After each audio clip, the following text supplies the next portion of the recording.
Hey there, Grumpy Old Fart here. I'm doing an advanced Dungeons and Dragons advice video on creating original monsters.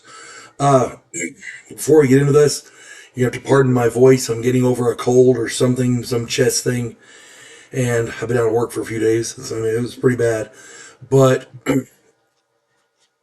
my voice is cracking, and I apologize. So I hope you bear with me. All right. Before I get into this video, though, if you enjoy my content, it would really help me out if you could hit the like button, subscribe to my channel, share my content on all of your platforms, and post a comment or two. Remember, I welcome your comments, even if you disagree with me. And check me out over on Rumble for my political commentary and my weekly current events. If you enjoy a good book, check out my author page on Amazon.com.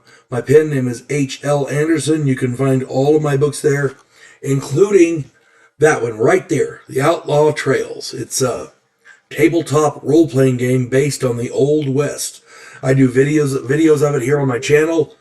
I've been playing for years. I finally got it published. It is a game designed around the Old West. You can play it for years, having adventures, chasing down outlaws, being an outlaw, going on cattle drives, shooting it out with rustlers, whatever. And I designed it to be simple so that even new players to tabletop role-playing games can pick it up and within a couple hours actually be running the game. Hope you get it. I hope you enjoy it. And there's a bunch of other books on my author page, H.L. Anderson. They're on Amazon. So check it out. Maybe you'll find something you like. Hope you get it and hope you enjoy it. All right. Creating original monsters.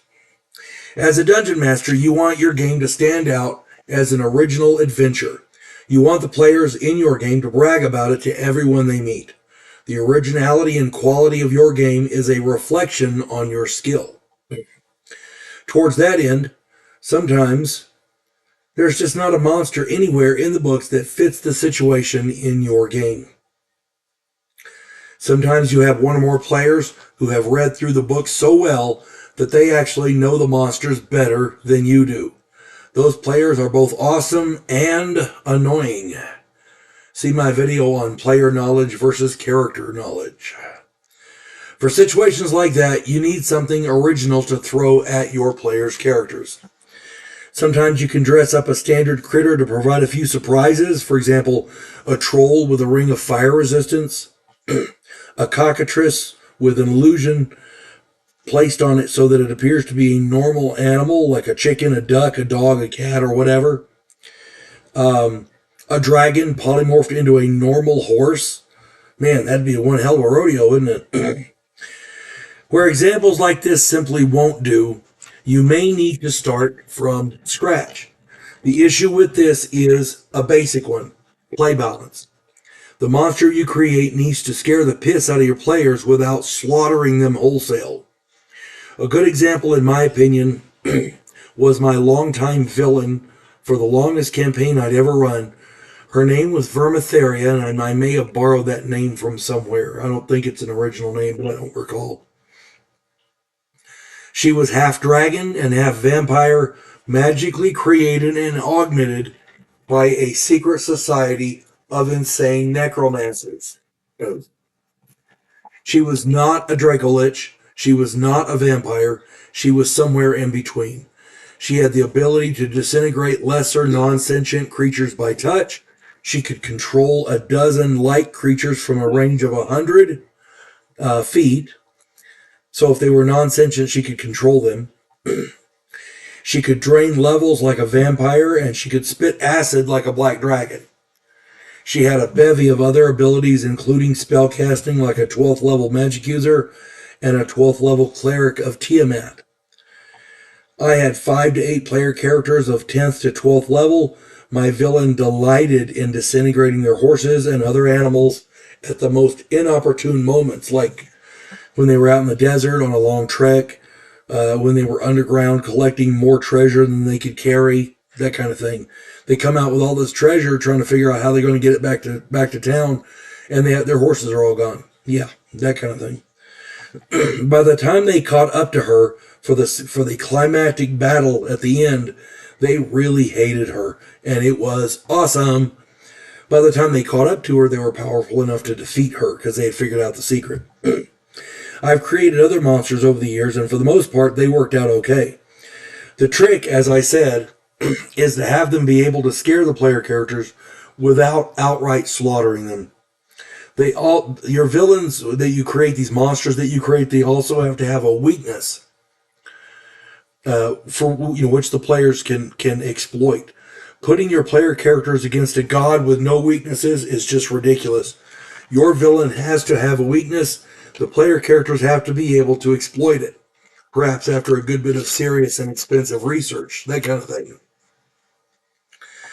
Recently, in our second edition game, Chris put us up against some kind of a demonic baker man. I thought it was just silly, and I was sure he'd made it up. Turns out there is such a thing as a pie fiend. Although I'm pretty sure it's from a later edition. Regardless, Chris is an excellent dungeon master, and I was sure he wouldn't put us up against something we couldn't handle, and that was really well done. Chris made the game exciting and fun, which is what a good dungeon master is supposed to do. And I've been playing the game for so long, he needed something to surprise me with, and damn it, he did. So there you go. Just remember, if you're going to create an original monster, do not go overboard. As a dungeon master, it is exceedingly easy to kill off a player character. You can do it by accident. Try and use good judgment, and remember, your job is not to simply kill off player characters.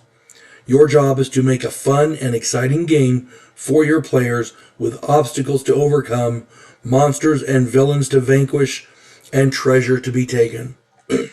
Making a game too difficult is just as bad as making it too easy. Either way, your players will feel slighted and may very well lose interest. And that's something no dungeon master can afford to do ever, for any reason. And again, I'm not trying to tell you how to play or how to run your games. I'm trying to give you the benefit of my experience. I've been playing this a long time. I started running Advanced Dungeons and Dragons in 1979. And over the years, I've seen a lot of this happen. So feel free to use, abuse, ignore, or change what I say in my advice videos. It's okay. The main objective is that your players have fun. Hope this helps, and I hope if anybody else has any more comments on these made-up creations, made-up characters, made-up monsters, stick them in the comments. I'm sure we'd all love to read them. Remember, this is supposed to be instructional advice. So I hope this finds everybody well. You folks have a good one. God bless one and all.